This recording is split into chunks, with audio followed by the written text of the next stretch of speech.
Nang una ko siyang makita, naukit sa puso ko mga talinghaga ng pag-ibig niya. Sa gitna ng mga asong gubat, sinusugo tayo. Gaya ng kalapati, tayo'y maging tapat. Gaya ng ahas, sintalino dapat. Tayo ay binalaan sa mga nagkakanulo sa hukuman.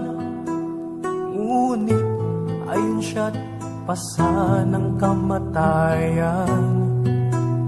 Di kaya ito'y talinghaga ng ating hantungan.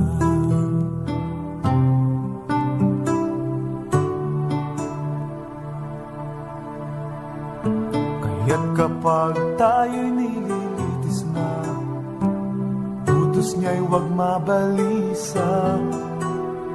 Sa bawat buka ng ating bibig ay may nakaririnig. Di ba'y pinagbibili ang maya ng dalawa isang pera? Hindi sila nahuhulog sa lupa kung hindi kalooban ng kanyang ama. Hindi kapayapaan kundi tabak ang kanyang dala.